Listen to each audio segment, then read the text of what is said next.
Some towns in Florida aren't dying loudly, they're drowning quietly. No breaking news alert, no evacuation order. Just a little less every year, a sugar mill that stopped grinding. An Oyster Bay gone silent. A downtown where the FEMA trailers outnumber the open businesses. The Florida on the brochures is real. The growth, the cranes, the tax refugees pouring in every week. But it is not the whole map. I drive this state every week, not the interstates, the 2 lanes. So today we go where the tourism boards don't. 15 Florida towns where life gets harder, not easier. We start on the black soil of Lake Okeechobee, in a town of 16,000 people surrounded by sugarcane. In the 1960s, Belle Glade shipped more winter vegetables than anywhere in America. Then, mechanization arrived, and the jobs that built the town simply vanished. What came after is a history heavier than any town should carry. In the mid-1980s, Belle Glade was called the AIDS capital of the world, the highest per capita rate in the country, several times New York or San Francisco. By 2003, it recorded the second highest violent crime rate in America. More than a third of the town lives below the poverty line. Median income sits around 58% of the national average. And yet, this same town has sent more than 60 players to the NFL. The talent that comes out of the muck is extraordinary. The poverty that shapes it is unconscionable. Both are true. Every fall, the cane burns fill the sky with black ash. They call it black snow. It settles on the cars, the porches, the lungs. That is the trade written into the air itself. 3 miles east on the lakeshore sits Pahokee, and when you pull the numbers, you check them twice. The poverty rate is 37.6%. Unemployment runs near 24%, among the highest in the state. Median household income barely clears $30,000 a year. Violent crime runs more than 300% above the Florida average. Out in the cane fields sits Miracle Village, a community built almost entirely of registered sex offenders, pushed here by residency laws that left them nowhere else to go. The place became the subject of a Sundance documentary. And then there's the air. The same seasonal burns as its neighbor, but the science here is brutal. Cane fields account for 86% of Palm Beach County's formaldehyde emissions. Benzene, naphthalene, natrazine, drifting off roughly 400,000 acres that burn each season. A Florida state study estimated that 1 to 6 people likely die every year from the fine particulate matter alone. Pahokee isn't dying loudly. It's the quiet kind of decline, a little less every year, and no headline to mark it. At the center of Florida's sugar industry is a town that calls itself America's sweetest. The welcome sign is charming. The downtown has that old Florida feel. And then October comes. From roughly October through April, the sugar companies burn the cane before harvest. The sky goes dark. The black snow falls. This isn't folklore. The EPA has documented one facility here releasing over 57,000 pounds of hydrochloric acid and nearly 69,000 pounds of atrazine in a single year. Regionally, the burns push more than 2,800 tons of hazardous air pollutants into the air annually. Tens of thousands of pounds each of benzene, formaldehyde, and naphthalene. The same Florida state estimate applies here. 1 to 6 deaths a year, quietly, from what falls out of that sky. America's sweetest town runs on those burns. The industry that built it needs them. Season after season. That is the warning. The sweetness has a cost, and the people breathing it are the ones who pay. Now we drop into Miami-Dade, into a town literally built as a fantasy. In 1926, aviation pioneer Glenn Curtis designed Opa-locka around the tales of the Arabian Nights, domes, minarets, archways, streets named Aladdin and Sinbad.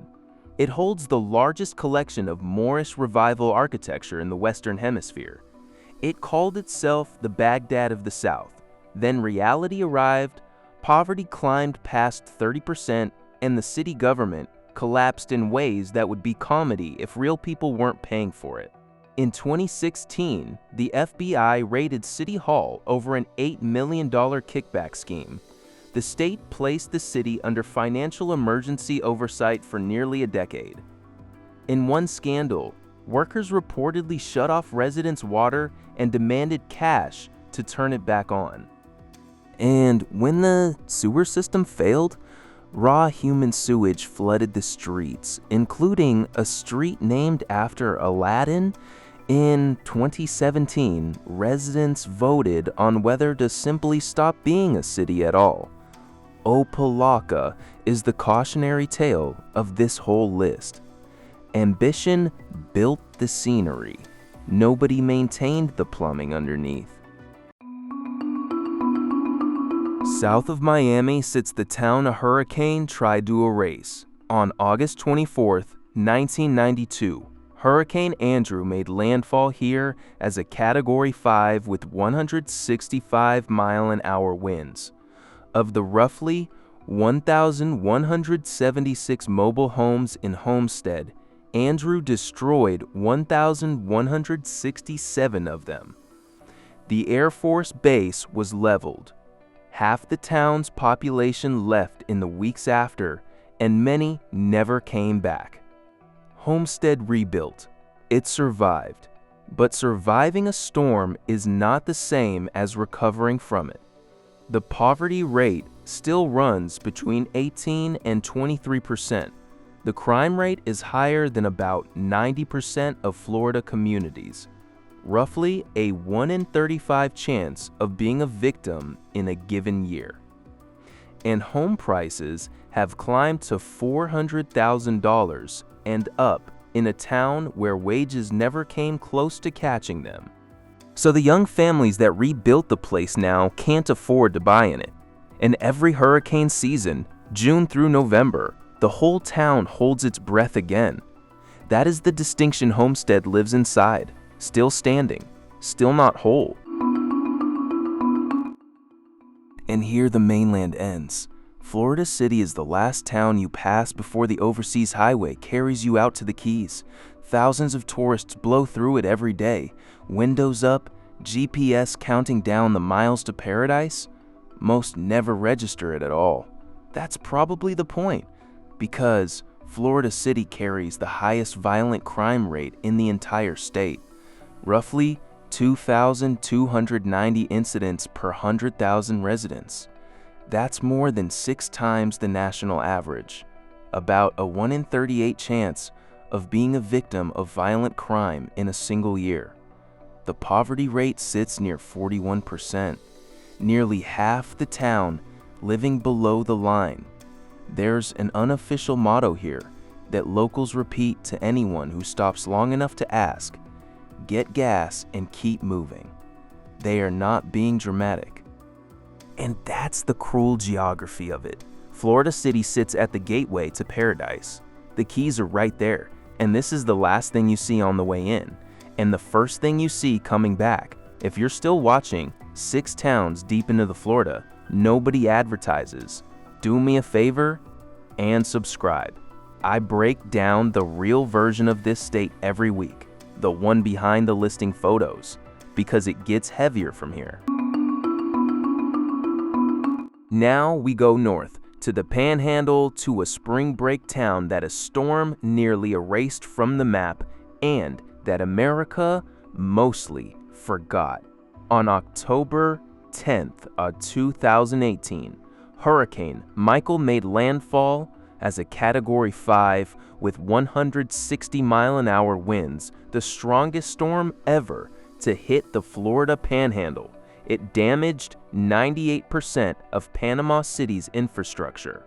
Across the region, 45,000 structures were hit. nearby Tyndall Air Force Base took $5 billion in damage. In Mexico Beach, over 800 structures were destroyed outright. But here's the part that should stay with you. 2 years after Michael, entire neighborhoods still sat in ruins. A year after the storm, an estimated 5,000 people in the greater Panama City area were still homeless. 1 in 6 insurance claims went unresolved. Schools lost more than 1 in 8 students, and the Red Cross raised about $36 million for Michael relief, half of what it raised for Hurricane Florence the same season. Same devastation, a fraction of the attention. That is what it means to be the hurricane America forgot. Down on the Forgotten Coast is a town that once fed the nation, and then watched its entire way of life close by regulation. Apalachicola Bay produced 90% of Florida's oysters and 10% of the nation's. Generations of families tonged oysters off the same water their grandfathers worked. Then came the water wars. Upstream in Georgia and Alabama, withdrawals starved the bay of the fresh water it needed. Salinity spiked. The oysters couldn't spawn. Predators moved in. By 2012, the harvest had collapsed by 90%, and in 2020, the state closed the bay to wild oyster harvest entirely. A 5-year moratorium on an entire industry. The town's population has slipped from 3,000 to under 2,300. Median income is $28,000. The poverty rate is 26%. The moratorium was set to expire, but the freshwater flow still hasn't been restored, and the legal battles grind on upstream.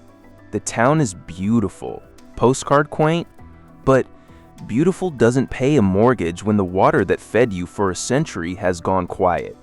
That is the trade. A few miles east, the pattern sharpens into something almost unbelievable. One town hit from every direction, Port St. Joe, calls itself Constitution City. Florida's first constitution was drafted here in 1838, but the modern town was built by the St. Joe Paper Company Mill, which opened in 1938 and was the economy for 70 years, 350 jobs, good union wages. In 2011, the mill closed. 350 jobs gone in a county of 15,000. The tax base evaporated. The hospital struggled. The schools consolidated. Then, in 2018, Hurricane Michael scored a direct Category 5 hit, and the wastewater plant failed, sending raw sewage into the bay. Median income here is $34,000. Poverty runs at 19%.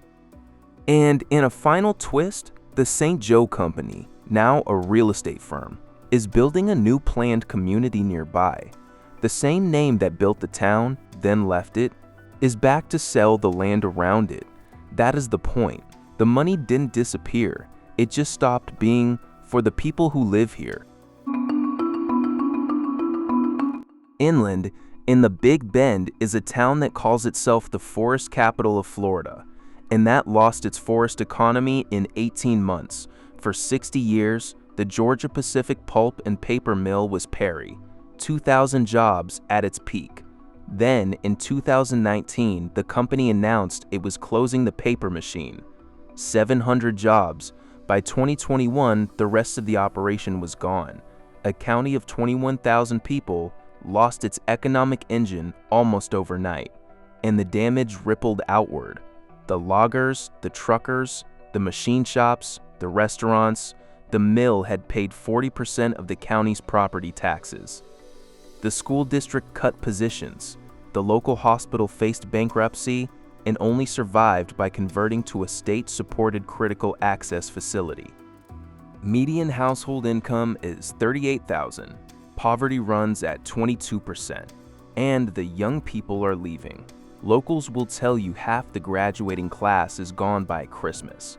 That is the scary thing about a one-industry town. Sometimes the decision that guts your whole community is made in a corporate office hundreds of miles away. Not every town gets killed by a storm or a shutdown. Some just get bypassed. Live Oak, the seat of Suwannee County, once sat at the crossroads of the US 90 and US 129, a main artery of North Florida. Then the interstates came through. I-10 and I-75 bypassed Live Oak by 20 miles. The truck stops, the motels, the restaurants, they followed the traffic, then agriculture, tobacco, peanuts, watermelons, timber, consolidated and automated.